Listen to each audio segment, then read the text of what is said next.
Olá, caros ouvintes, sejam bem-vindos a mais episódio do vosso Podcast Conversa, o maior podcast de política, e temos aqui, então, para este episódio 201, o novo líder, o novo presidente da Juventude Social Democrata. Alexandre Poço, bem-vindo. Olá, bem-vindo. Obrigado, Cláudio, pelo convite e por ter a oportunidade de estar aqui contigo no teu podcast. Muito bem, portanto, isto acaba por ser uma coisa quase institucional. O podcast e o JSD vão partilhando o espaço. Não que eu ou o podcast tenhamos qualquer ligação ou militância, quer seja JSD ou o partido, mas é bom ver de parte da Juventude Socialista, da Juventude Social Democrata, que houve abertura. Não houve abertura, sim, por parte da Juventude Socialista, portanto, estava aqui a fugir a boca para a verdade. E, portanto, espero também, mantendo a boa relação que foi também com a Margarida Balcer Lopes, que contigo também possas vir durante o teu mandato várias vezes aqui ao podcast e seres convidado também para as iniciativas. Foste então eleito e, portanto, no passado fim de semana e, portanto, primeiras impressões. Basicamente, as primeiras impressões após a eleição têm sido dar a conhecer o que fiz, quem sou, falar um pouco sobre a minha biografia, mas acima de tudo, aquilo que eu destaco como mais importante das primeiras impressões é preparar a casa, ou seja, eu estava como vice-presidente da Margarida, portanto conhecia a estrutura nacional e, portanto, já estava por dentro das questões da JSD Nacional. Mas no dia em que passamos a liderar a estrutura, a responsabilidade aumenta, e a responsabilidade aumentando, e existindo um programa para cumprir, e existindo um mandato para fazer, tenho estado nestes últimos dias, portanto, e aqui estou na sede nacional da JSD neste momento, porque estamos a trabalhar e a garantir que a JSD avança, mesmo estando em agosto, e o país político está a banhos, como se costuma dizer, mas tendo em conta que a nossa eleição foi no final de julho, é importante que a JSD esteja já a preparar-se, e já tivemos uma posição política sobre a Ministra da Cultura, já estamos a preparar mais trabalho político para que assim que a reentrada política aconteça, a nossa nova direção esteja em força para essa reentrada. Portanto, eu diria que as primeiras impressões, acima de tudo, é mãos à obra. Congresso diferente, não é? Via assim também videoconferência, portanto não deu para fazer aquele habitual desfile da vitória, não é? Entre os congressistas e Sim. saudar a todos, agradecer a todos, não é? Sim, não deu para fazer, mas a JSD teve duas preocupações com a organização deste evento. Por um lado, garantir que a democracia não estava suspensa e de que a estrutura precisava de eleger os seus novos órgãos nacionais. O mandato da Margarida Balcer Lopes acabou por ser prorrogado mais 3 meses face ao seu término natural, que teria acontecido em abril, mas fruto da situação da pandemia, a JSD teve de garantir, por um lado, este ponto importante, que é a democracia continuava e os órgãos internamente continuavam a ir a votos, portanto, existiria um refrescar da estrutura realizando eleições para os órgãos nacionais, mas, por outro lado, garantir o cumprimento das regras atuais de distanciamento social, regras que limitam o ajuntamento. Nós não quisemos ser como outros partidos políticos e outras forças políticas que parece que estão a marimbar para aquilo que está a acontecer no nosso país, que continuam a fazer os eventos como se nada fosse. Ora, eu penso que seria mau exemplo para a JSD se tivéssemos tentado sequer organizar alguma reunião do ponto de vista físico que juntasse centenas de pessoas. Depois de um período em que tivemos uma discussão interna sobre os moldes do Congresso, eu penso que a estrutura demonstrou, em primeiro lugar, maturidade de saber adaptar o seu Congresso. Ninguém gosta de abdicar de um Congresso presencial, mas todos nós dizemos que era importante realizar esta eleição, garantindo as regras de segurança. E, portanto, fomos com um modelo diferente que demonstrou, além dessa maturidade, também uma boa adaptação aos tempos digitais. Conseguimos garantir que todos os congressistas poderiam participar do ponto de vista online, portanto, a nível digital, todos os congressistas poderiam participar e ter a sua discussão, obviamente diferente, é diferente fazer um congresso à distância ou fazer um congresso num pavilhão, com as intervenções mais acesas e sendo uma eleição disputada com ambas as candidaturas a procurar no chão, no pavilhão do congresso, garantir mais apoios e mais força para a sua candidatura, mas conseguimos assim garantir, por um lado, cumpríamos as regras, por outro lado, tínhamos a nossa eleição e também demonstrámos uma tal adaptação que eu acho que é positiva e que se espera também de uma juventude partidária, ou seja, não estar presa aos cânones tradicionais, sendo capaz de inovar, garantindo as regras, neste caso, as estatutárias, as regras ao bom funcionamento de um órgão político para o cumprimento do nosso exercício político de eleger e ser eleito, em que depois os delegados votaram nas suas sedes distritais e regionais, nas duas regiões autónomas também,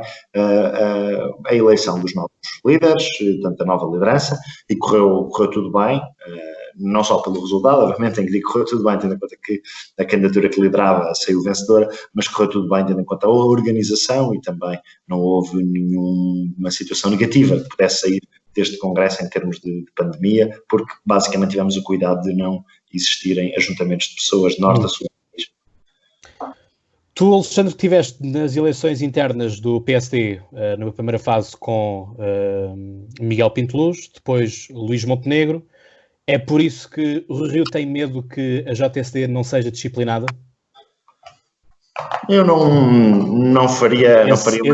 Esse soundbite, não é? Que fica, não faria uma extrapolação. Não faria uma extrapolação tão direta. Eu, como é óbvio, como todos os congressistas, ouvi com atenção a mensagem que o Presidente do Partido dirigiu ao Congresso da JST e daquilo que é a minha ação e daquilo que o Presidente do PSD pode esperar, independentemente daquilo que tenha sido o posicionamento que tive nas diretas, é uma posição que se funda naquela que deve ser a relação de sempre entre a JSD e o PSD. E essa relação tem de ser uma relação de lealdade, de apoio, uma relação forte em relação aos nossos objetivos, mas preservando a nossa autonomia, preservando o ADN de liberdade, o ADN de coragem e um ADN muito forte de autonomia da JSD, que sempre se manifestou. E, portanto, eu penso que, independentemente de quem nós apoiámos para a liderança do partido, e cada militante da JSD fez a sua escolha, certamente, com base naquilo que acreditava que era o melhor para o PSD, há um tempo para as eleições e há um tempo para o cumprimento dos mandatos.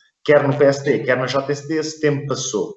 E, portanto, hoje a JSD tem uma liderança, neste caso, personalizada pela minha pessoa, que para o Presidente do Partido e para o PSD como um todo, sabem que podem contar com a JSD para aqueles que são os nossos propósitos. E esta relação de franqueza, de sinceridade e de total abertura face àquilo que são os nossos propósitos é aquilo que vai pautar a minha relação, quer com o Presidente do Partido, quer com o PSD, que é lealdade, apoio, estar sempre ao lado do PSD naquilo que o PSD for preciso, mas nunca descurando o nosso ADN de autonomia, o nosso ADN de coragem, de liberdade, e de em cada momento a JST fazer as suas escolhas baseado naquilo que são os interesses da nossa geração e aquilo que nós entendemos que é importante também para o futuro do partido através da nossa ação, porque a JST pode, com a sua ação mais irreverente, mais livre, mais autónoma, garantir que também assim dá um contributo positivo ao PSD e ao Presidente do Partido. Bem, eu espero que haja mesmo essa autonomia, porque nós sabemos muitas vezes o quanto os lugares nas Jotas são maniatados pelos interesses partidários e pelos grandes, por assim dizer, aos mais velhos, que gostam sempre de brincar também com os jovens. Portanto, espero isso. Quer fosses tu eleito, quer fosse a Sofia, a JSD teria o seu presidente na Assembleia da República. O que é que, enquanto agora, portanto já eras deputado, mas agora acabas por ter mais outro fato em cima, mais outra roupa em cima, que é também de líder de uma juventude partidária, que ação direta queres colocar no Parlamento? Eu penso que isso é positivo, ou seja, eu sou daquelas pessoas que vê como positivo que a JSC tenha o seu líder na bancada parlamentar do PSD. Graças a Deus isso tem sido possível ao longo das últimas décadas. São mais vezes aquelas em que a JSC teve o seu líder na Assembleia da República do que as vezes aquelas em que não teve o seu líder na Assembleia da República.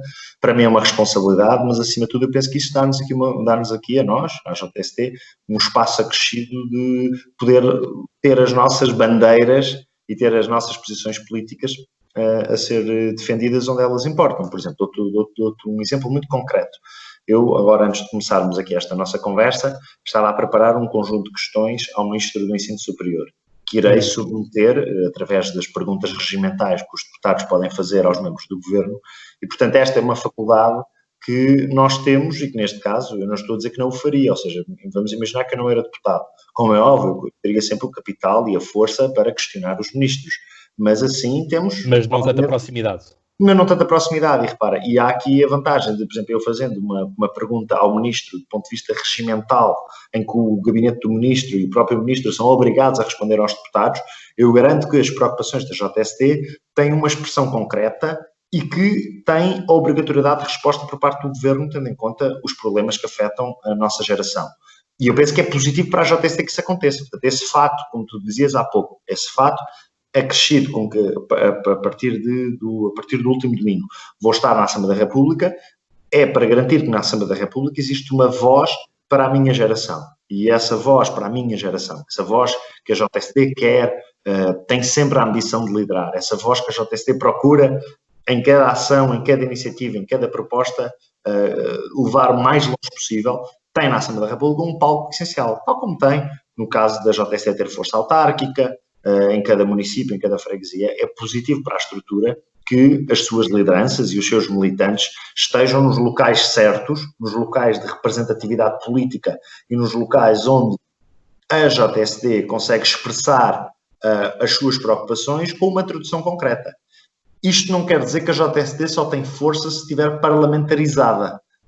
Nem eu gosto de colocar a discussão entre uma JST parlamentarizada e uma JST que não está parlamentarizada, e peço que tenhas, não leves a mal este neologismo ou esta expressão à força, mas acima de tudo o que quer dizer é a JST tem de aproveitar que tem voz nos espaços onde as questões políticas são alvo de debate e são alvo de decisão, para garantir que influencia e que consegue colocar as suas bandeiras. Este exemplo que eu dei das perguntas que vamos fazer ainda hoje ou amanhã ao Ministro do Ensino Superior, como é óbvio, são uma tradução de uma preocupação dentro da JST, que na minha qualidade de deputado e de Presidente da Jota, conseguirei expressar no Parlamento, na Casa da Democracia Portuguesa. Portanto, eu penso que isso é positivo para a JST e durante o meu mandato, o nosso trabalho político na estrutura terá esta tradução, uma tradução que não só visa uma boa comunicação, a capacidade de atrair novos públicos, a capacidade de chegar a mais pessoas nas redes sociais, a capacidade de influenciar as causas sociais que hoje marcam o nosso tempo e que marcam a nossa geração, mas também a sua tradução concreta, onde conta e onde essa discussão política se faz e onde essa discussão política se decide, que é, neste caso, a Assembleia da República. Certo. Vamos passar aqui também para uma questão que tinhas levantado, que é, tinhas a intenção de ir buscar algumas bandeiras que tradicionalmente estão ligadas à esquerda, e eu pergunto honestamente se deverá ser essa a estratégia a aplicar, ou seja, tendo em conta o panorama político que nós temos atualmente em Portugal, e enfim, eu aqui no podcast, ainda antes do Rui Rio ter sido eleito, já eu dizia que o Rui Rio seria um flop do ponto de vista político, e sinto honestamente, não só apenas como amante da política, mas como aluno também de mestrado de Ciência Política e, portanto, futuro cientista político e aqui em 3 anos de podcast enquanto analista político, vejo que é uma liderança um bocado desnorteada, e às vezes com estratégias que não se conseguem perceber. E diálogos à direita, não haverá diálogos à direita justamente agora, por exemplo, com a nova juventude, a juventude do Chega também, e essa questão das bandeiras de esquerda, que tu apontas como sendo a cultura e o ambiente, eu honestamente, deixa-me que te diga que é uma coisa que eu acho que isso devem ser bandeiras, devem ser transversais a toda a política, e eu honestamente vejo com alguma tristeza que hajam juventudes e hajam partidos mesmo que se apropriem ou abdiquem de certas bandeiras, porque o jogo político é esse, ou seja, sobretudo sendo o PSD um partido de centro-direita, umas vezes andará mais para o centro, outras vezes andará para a direita, e aí tudo depende das lideranças, como acontece com qualquer outro partido. A questão é, está a aparecer Iniciativa Liberal de um lado, o Chega do outro lado, e para onde é que vai o eleitorado e que mensagem, que discurso é que deve ser para manter o tradicional eleitorado do PSD? Eu sei que são várias perguntas, respira. Eu percebi que são várias perguntas e eu no início achei que tu estavas a dizer uma coisa, depois mais agora para o final percebi outra. A minha mensagem é muito clara. Isso são interpretações que fazem daquelas que são as posições que têm defendido. Agora, eu não digo em lado nenhum que vou buscar ou vou puxar bandeiras de esquerda. Isso é o que os jornais dizem, porque eu concordo com a segunda parte da tua intervenção em que tu dizes, para mim, o ambiente não é uma bandeira da esquerda, a cultura não é uma bandeira da esquerda, as questões do trabalho, da regulamentação do mercado de trabalho, da questão do teletrabalho, todas essas áreas não são bandeiras da esquerda, na minha visão. O que eu digo é, uma juventude partidária que não seja de esquerda, que seja de centro-direita, como eu me posiciono sem problema nenhum e sem nenhum receio, me posiciono como uma pessoa que pensa ao centro-direita, o que eu digo é, não podemos aceitar no nosso espaço político que existam temas sobre os quais a esquerda se arroga uma certa superioridade moral, a um certo exclusivo de preocupação e de sensibilidade social e um exclusivo de garantia de debate e discussão e de apresentação de propostas. Portanto, essa é uma visão com a qual eu não concordo. E por isso é que tenho dito que comigo a JST vai estar nos próximos anos a debater os temas que preocupam as pessoas e os temas que eu entendo que são preocupantes e que desafiam a minha geração. Não aceito que se diga que o ambiente é uma bandeira da esquerda, tal como também não aceito que se diga o mesmo da cultura, ou da saúde, ou do trabalho. Agora, são temas que preocupam a minha geração, preocupam as pessoas que fazem política, mas também aquelas que não fazem política, mas que têm às vezes uma preocupação sobre a sociedade, e para essas causas, eu quero que a JST tenha uma mensagem. Quero que a JST tenha uma mensagem na área ambiental muito forte. Eu quero que as pessoas reconheçam que nós não precisamos de ir na ladainha marxista, na ladainha socialista, na ladainha do Bloco de Esquerda, na visão animalista do PAN, para discutir o combate às alterações climáticas. E que uma juventude partidária de centro-direita tem de ter esta preocupação muito forte. Agora, nós não podemos é ter falta de comparência, ou seja, nós não podemos... Exato, porque esta questão toda, quando nós vimos as greves climáticas, nós víamos lá bandeiras do Bloco de Esquerda, não é? Víamos sempre as questões do anticapitalismo. E, portanto, uma coisa é a liderança da JST dizer, como tenho dito, vamos agarrar estes temas. E são temas que eu acho que são importantíssimos e por isso é que, por exemplo, o ambiente é o primeiro tema da minha moção de estratégia global. Não aparece em primeiro porque começa por A e por ordem alfabética. O ambiente é a primeira parte da minha moção de estratégia global porque eu quero que exista um pensamento de centro-direita, um pensamento que conjugue desenvolvimento com sustentabilidade, um pensamento que combate as alterações climáticas sob a nossa perspectiva. Se existe a interpretação, a JST está preocupada com os temas de esquerda, eu discordo e apresento esta minha retórica para combater esse facto. E por isso, quando dizem que eu não me vou posicionar à esquerda nos temas, mas também não aceito que se diga que estes temas são de esquerda e, portanto, a JST está a querer ir para o terreno da esquerda. Aquilo que eu, na minha visão, tem acontecido é quem está à direita não fala destes temas. Uhum. Ou quem está à direita não fala destes temas com as suas preocupações. Ora, como é que nós... Diz? O que é que levou isso? O que é que levou que as pessoas anteriores a ti, de uma forma geral, não vamos estar aqui por líderes, mas sim, pessoas de direita anteriores a ti não tiveram esse tipo de pensamento? Eu diria porque às vezes somos muito afetados por aqueles preconceitos que dizem que estes temas são de outras áreas e depois temos algum receio ou algum medo de ir para o combate político nestas áreas porque entendemos que estão marcadamente à esquerda e, por outro lado, talvez tenham existido outras preocupações. Por exemplo, a discussão sobre o futuro do mercado de trabalho, sobre a conjugação do mercado de trabalho à distância com o teletrabalho, com o mercado de trabalho presencial, os impactos que isto tem nas remunerações, o impacto que isto tem na qualidade de vida de cada pessoa, o impacto que isto tem no acesso ao mercado de trabalho dos jovens, qual é que é a sua potencial remuneração num esquema em que tem a sua semana dividida entre trabalho presencial e trabalho à distância através do teletrabalho. Isto são discussões que importam imenso à direita. A direita tem de se preocupar com estes temas, tal como tem, por exemplo, com a questão ambiental, ou com o acesso aos cuidados de saúde, ou com a sustentabilidade da segurança social, ou seja, são tudo temas em que eu penso que a nossa voz tem de se fazer ouvir. Em alguns temas, a nossa voz tem tido sempre força ao longo dos tempos. Noutros, a nossa voz não tem existido, ou pelo menos, se existe, não tem tido força. Porque não pode chegar um novo Presidente da Jota que lhes vai falar de ambiente e de repente toda a gente diz o Presidente da Jota quer ir buscar temas à esquerda. Se existisse força política à direita para estes temas, não se dizia isso. Exato, mas a questão é essa, é que vendo de uma forma global, pela Europa sobretudo, onde têm aparecido cada vez mais partidos verdes, partidos ambientalistas, e que sobretudo agora no caso francês ganharam muitas câmaras, entre elas a Câmara de Lyon, A questão é que depois, quando nós vamos ler os programas eleitorais, de facto tem uma matriz muito à esquerda. O próprio PAN, não é? Do qual eu li bastante o programa eleitoral, diga-se, quando se vai ver, percebe-se que é um partido totalmente colado à esquerda, no sentido de como é que deve ser o Estado, qual é que deve ser a presença ou não do Estado nas mais variantes políticas e tudo mais. Mas é isso, por isso é que acho que é importante... E Cláudio, deixa-me dizer-te isto. A minha crítica forte à forma como a esquerda aborda estes temas é porque a esquerda aborda, por exemplo, o tema ambiental como um pretexto, como um instrumento... Contra o capitalismo e a globalização.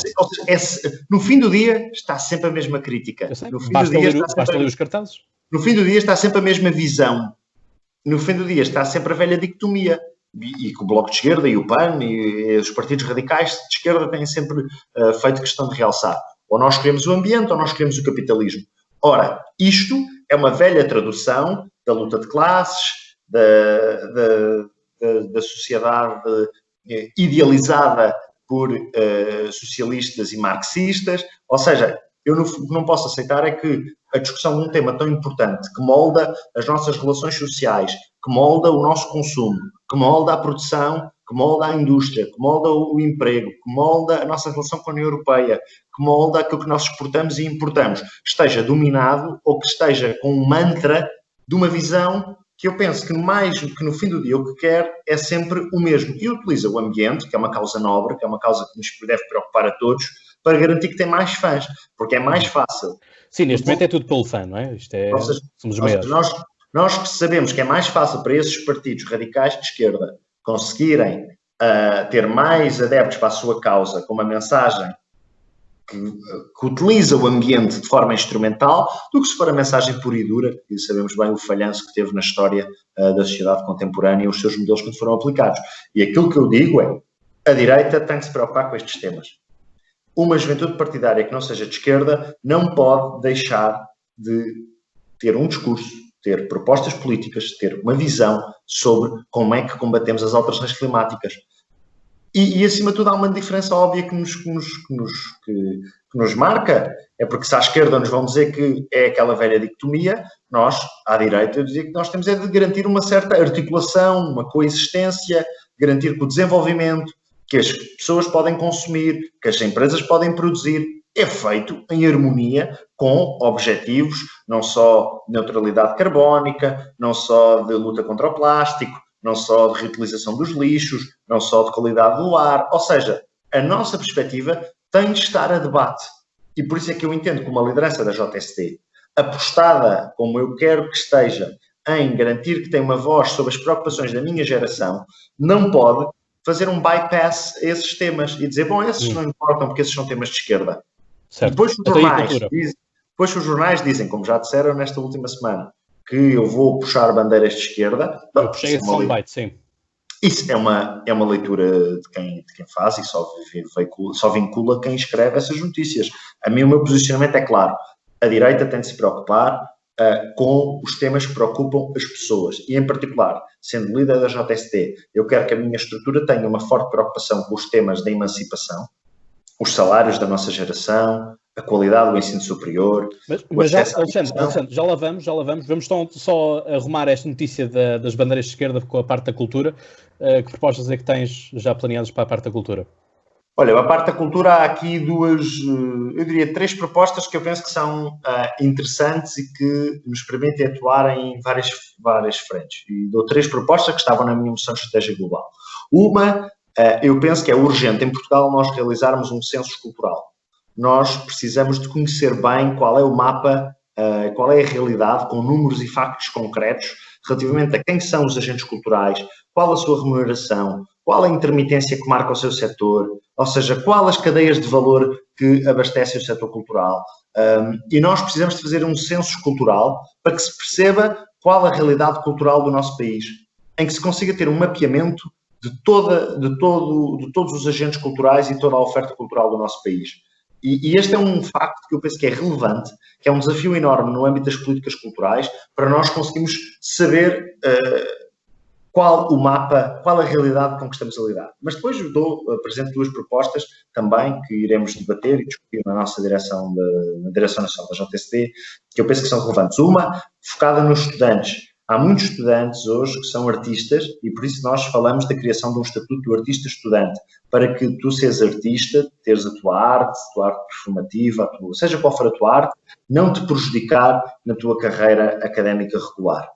Semelhante ao Estatuto de Trabalhador-Estudante e Trabalhador-Desportista. Trabalhador-Estudante, ter um Estatuto do Artista-Estudante, em que nós conseguimos garantir que aqueles estudantes que têm um percurso artístico não são prejudicados no seu percurso académico. Por outro lado, outra proposta, já falei duas, outra proposta que eu penso que é interessante, a nível europeu existe agora um programa que é o programa Discover EU, que atribui passos Interrail a quem faz 18 anos. 18 anos. É importante. Por exemplo, nós podemos em Portugal adotar um programa semelhante. Para quem faz 18 anos, existir um passo Interrail, para que as pessoas possam, para cada jovem que faz 18 anos, possa conhecer o seu país, contactar com as diferentes realidades culturais do seu país, que também ajuda ao turismo, que ganhe um conhecimento maior do seu país. Portanto, estas são três propostas que estavam no programa eleitoral com que foi a eleição da JST e que servem para demonstrar que existe um pensamento à direita sobre estes temas e que nós temos uma preocupação com os temas culturais e por isso deixo aqui no teu podcast estes três exemplos de propostas que estão agora em discussão para a futura materialização. Sim, sendo eu de história, obviamente que a parte da cultura me toca imenso, não é? Portanto, eu vejo como isto está, já tive a oportunidade também de colaborar com um museu privado, mas ainda assim permitiu-me também conhecer de outras realidades e em assembleias gerais e tudo mais, conhecer outros museus e saber realmente que às vezes fazem-se milagres com os orçamentos que se têm, com as visitas que se têm e com os apoios institucionais ou não que existem também nisso. E às vezes... Eu tenho estado na Comissão de Cultura, desde que estou como deputado, e tenho acompanhado e já tive a oportunidade de visitar alguns museus e tenho reparado que as equipas nos museus fazem um trabalho fantástico com os parcos recursos que têm e, portanto, segundo totalmente aquilo que tu disseste, porque é uma realidade que tenho encontrado agora que estou como parlamentar na área da cultura e que vejo aquilo que é feito, que é um trabalho muitas vezes fantástico, com poucos recursos, com equipas pequenas, para garantir que a oferta cultural e que o património cultural do país está disponível para ser visitado por todos. Sim, e sobretudo é aquela coisa, nós temos... E agora faço esta provocação, Cláudio. Força. Qual é o mal de alguém... Tu estás a entrevistar uma pessoa que te disse há pouco que é de centro-direita. Qual é o problema ou qual é a comichão que causa que alguém no centro-direita possa ter uma discussão sobre estes temas? Eu não vejo problema nenhum. Não percebi, houve aqui um corte na ligação, não te percebi, repete lá. E agora fiz aqui um à parte para dizer, estás a ter uma conversa com uma pessoa que se diz claramente de centro-direita. Certo. E estamos a discutir políticas culturais, ideias para o setor da cultura. Qual é a comissão que isto pode fazer? A meu ver, a mim não faz nenhuma. A mim nenhuma. Mas o problema é que a mim nunca me fez, percebes? Agora, a mim nenhuma. E, portanto, é por isso que eu acho que é importante que à direita exista um pensamento sobre estas áreas, para que nós estejamos conectados com as pessoas. Claro que sim, Alexandre, todavia, também não posso esquecer que Pedro Passos Coelho reduziu o Ministério da Cultura à Secretaria de Estado. Sim, aí confesso que, para já, é preciso compreender o contexto e eu não tenho uma visão socialista sobre as áreas. Tu podes fazer mais com uma Secretaria de Estado da Cultura do que, por exemplo, este Ministério da Cultura, que tem um setor todo a gritar por falta de apoios, e não é por terem um ministério que estão melhor do que se tivessem uma Secretaria de Estado. Eu não tenho essa visão socialista de que as áreas e as causas só são importantes se tiverem um ministério titular. Eu preferia ter uma Secretaria de Estado agora a trabalhar do que uma Ministra da Cultura que responde com aquela insensibilidade e convida os jornalistas a beber um drink quando lhe falam dos problemas de haver agentes do setor da cultura que não têm comida e que estão a recorrer a redes de ajuda para conseguir comer. Portanto, aí eu, por acaso, não faço essa ligação direta, embora eu sei que é muito sempre utilizado esse argumento da questão da Secretaria de Estado ou do Ministério da Cultura. Sim, mas pronto, também temos tido a ver, por agora, um aumento também de fundos destinados à cultura. Não é? Portanto, também, comparativamente ainda a esse período da Secretaria de Estado, houve também um aumento. Mas pronto, isto não invalida, apenas gosto de trazer esta curiosidade claro. à memória, até porque tens aí um painel atrás de ti de 1982 que dizia Pedro Passos Coelho, mas não consigo ler o que é que o Pedro Passos Coelho fez. Em 1982, diz Pedro Passos Coelho, aparece pela primeira vez na lista da Comissão Política Nacional da JST como vogal. Portanto, ou seja, isto a sede aqui, a sala de reuniões da JST tem o percurso das lideranças desde 75 a 2000, foi feito, portanto, eu posso virar e ali apanhas o Pedro Passos Coelho como líder da JST, 90, 92, 94. Muito bem, um momento único neste podcast. Descobrir. Atrás de mim estão os congressos de 82 a 84, onde foi eleito como presidente da JST o Pedro Pinto. E isto foi uma exposição que foi feita para o congresso de 2000 da JST, onde foi reeleito Pedro Duarte. Muito bem. Também um bom parlamentar. Gosto da atividade que ele faz. Isto, portanto, estamos a falar então desta parte da cultura. É assim, para mim não me choca nada, e lá está, volto a dizer, não há necessidade de que a cultura seja apenas para o pessoal da esquerda ou apenas para o pessoal da direita, ou o que quer que seja. A cultura tem que ser feita para todos. Agora, aquilo que eu também não quero ver é uma cultura capturada, e isso vemos claramente aqui com o Bloco de Esquerda, em que temos medo de falar do Museu dos Descobrimentos, ou Museu da Expansão, e vamos chamar aquilo Museu das Viagens. Sim, eu também pergunto, também não concordo. Mas é que viagens do quê? A viagem do Fairtax aqui na Margem Sul, por exemplo?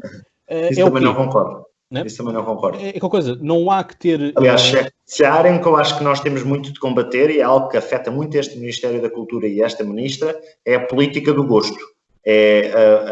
O Ministério da Cultura está capturado por uma política do gosto, em que só tem respaldo do Ministério e só tem apoio por parte do Ministério, muitas vezes atividades que estão na ótica do gosto da esquerda ou da Ministra da Cultura.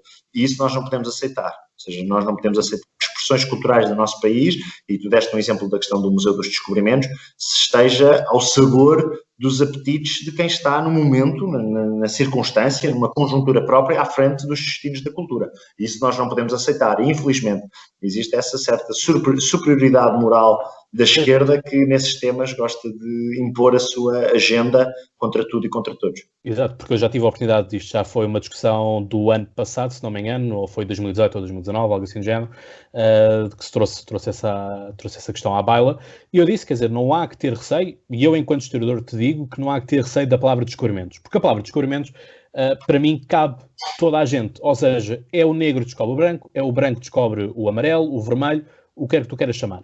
E, portanto, sim, é uma interligação, porque, enfim, quer dizer, o Agir teve uma saída muito triste nesta coisa, mas lá isto é a política também dos likes fáceis nas redes sociais, de dizer, bom, isto, um país descobriu outro país, isto não é bonito. Quer dizer, em 1500 o Brasil não era um país, não é? O Brasil funcionava por sistema tribal, e, portanto, muito nisso ajudou o nosso padre António Vieira a catalogar também as tribos e a fazer um dicionário também das várias.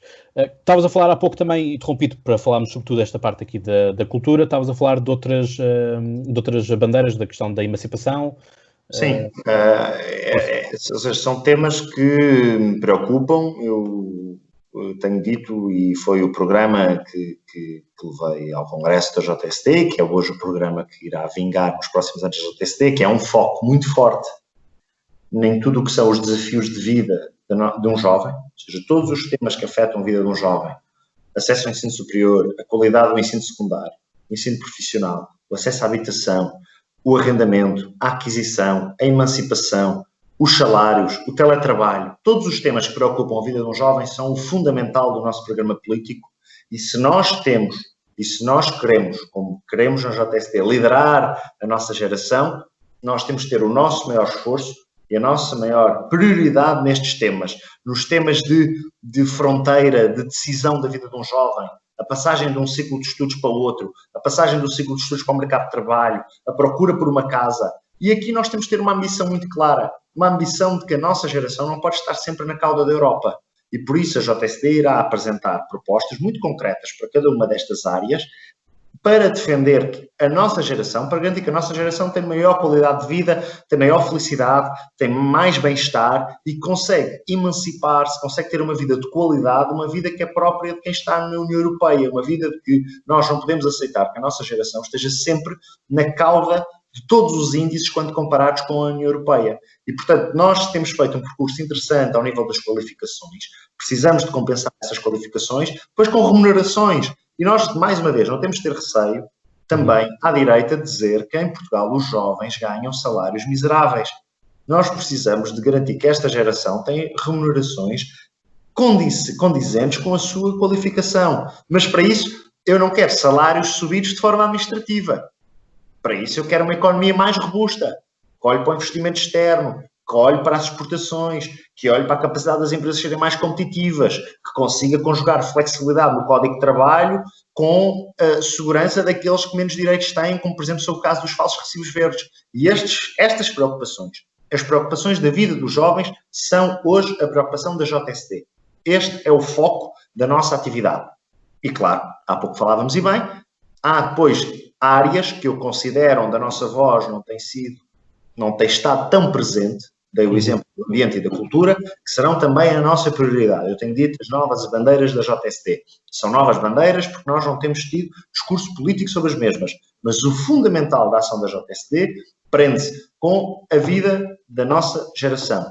E batalhar todos os dias por aquilo que eu considero que são os problemas que afetam-te a ti, afetam-me a mim, afetam todos aqueles que na nossa geração estão entre o fim da sua adolescência e a entrada no mercado de trabalho e a constituição de família. Porque eu penso que são estes temas e são a forma como nós construímos a sociedade a partir da base, a partir das novas gerações, que nós vamos construir e conseguir a médio e longo prazo ter uma sociedade mais justa, mais coesa, mais desenvolvida, com menos pobreza, com menos exclusão social, garantindo que temos uma sociedade decente, garantindo que temos uma sociedade de pleno direito na União Europeia, mas também concreta na União Europeia. Também em que estar na União Europeia significa também qualidade de vida, bem-estar e felicidade.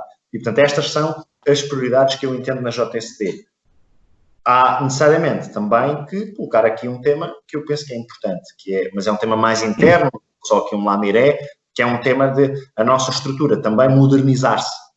É um tema que se calhar não tem tanto alcance para esta conversa, para este podcast, mas é um tema que eu vejo também como muito importante. Utilizar a tecnologia para modernizar e digitalizar a minha estrutura. Garantir que a JST é a melhor estrutura do ponto de vista digital e a melhor estrutura que faz uso das novas tecnologias. Até porque isso também vai entrar na parte do ambiental, não é? Porque sim, e também tem ligação. O papel que se gasta nas fichas de inscrição de militante. É isso. Isso depois são os comprovativos, tudo mais, fotocópias todas, enfim. Quem nunca foi abordado para pertencer a uma J? E, portanto, espero que daqui a uns tempos na JST seja possível a filiação digital. Estamos a trabalhar nisso. Por isso é que eu digo, até porque isso depois também é bom do ponto de vista da transparência, de militância, porque às vezes perdem-se fichas. Sim, isso também é verdade. E eu penso que a tecnologia... Eu penso que não estou a apontar para ti, estou a apontar de uma forma geral. Aí a tecnologia garante-nos também mais transparência porque, infelizmente, na internet deixa marca. E, portanto, é importante. Mas eu estou certo, se calhar, se nós conversarmos daqui por uns tempos, novamente, vamos já ter uma JST muito mais verde. Quando digo uma JST muito mais verde, não. Nós mudamos o logo. Olha o soundbite. Não, diz... Olha o soundbite, líder da JST diz que quer uma JST verde. Sim, não é uma JST verde no sentido do logo, vamos continuar a ser laranjas com muito orgulho e com muita esperança no futuro, mas vamos acima de tudo a ter uma JST mais verde porque vou eleger o combate às alterações climáticas como uma prioridade fortíssima dos próximos tempos da JST. Muito bem. Repescando uma pergunta que não ficou respondida anteriormente, diálogos à direita. Com diálogos à direita. E Juventude do Chega e Iniciativa Liberal também dizem que vão ter uma. Sim, nós, diálogos à direita, estou aberto a todos os diálogos à direita. Há, obviamente, um parceiro privilegiado e que neste momento estou ligeiramente preocupado com o seu futuro, mas também não quero estar a tecer muitas considerações sobre a vida interna de outros partidos e sobre o percurso de outros partidos. Falo-se necessariamente da Juventude Popular e do CDS, com quem temos uma tradição histórica de relações. Com os novos players à direita, vamos ter de perceber como é que evolui a sua força, a sua representatividade. Nós temos de ter a ambição, na JST e no PSD, de sermos maioritários. E, portanto, temos de lutar para ter essa maioria.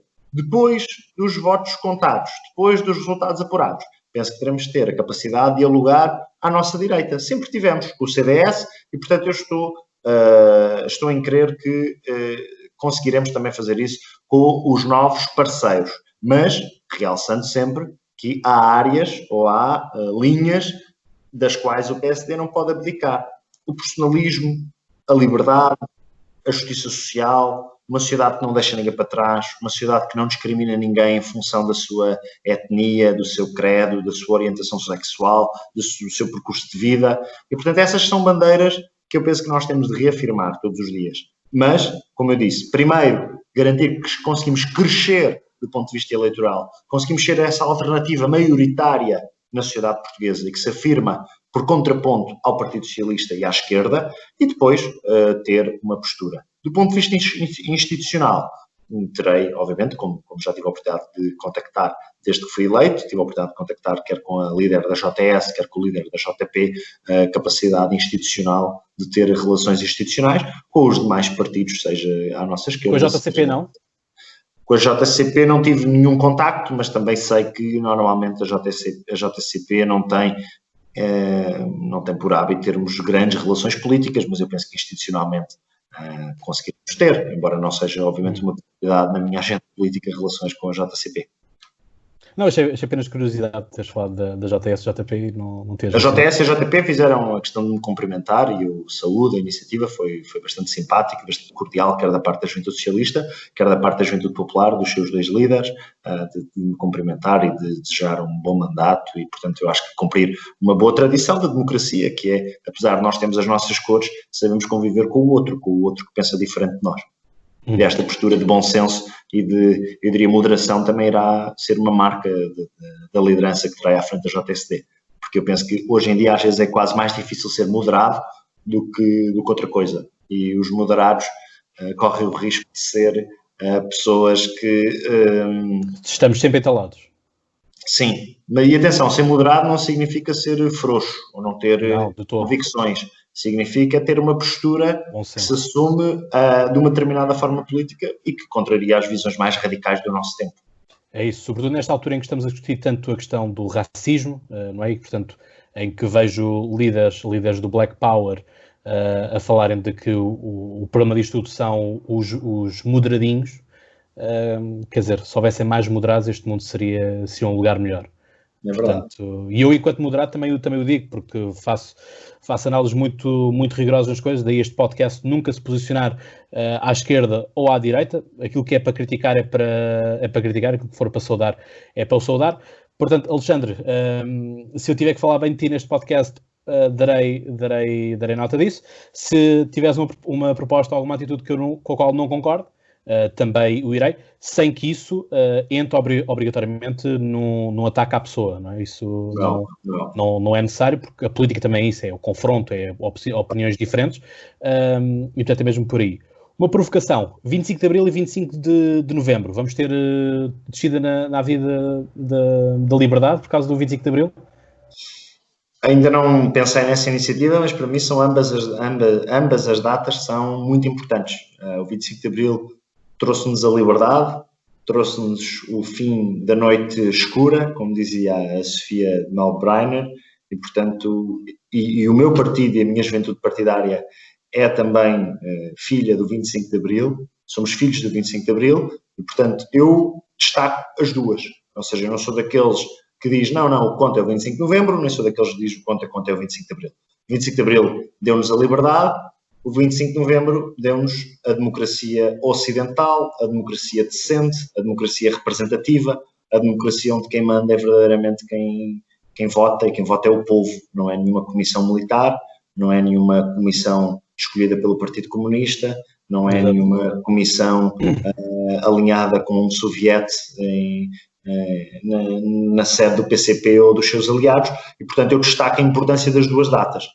O 25 de Abril como a data da liberdade, a data do fim de um Estado autoritário, e o 25 de Novembro como o fim de um processo revolucionário e o início de uma caminhada para uma democracia do estilo europeu, ocidental, parlamentar, que eu penso que é aquela que a maioria dos portugueses quer e é aquela que felizmente vingou no 25 de Novembro e nas décadas que seguiram, também com a nossa adesão à União Europeia e com a civilização da nossa democracia, e por isso eu destaco a importância das duas datas, não as coloco em oposição, destaco que são duas datas muito importantes e faço sempre questão de, na minha comunicação, assinalar quer uma, quer outra.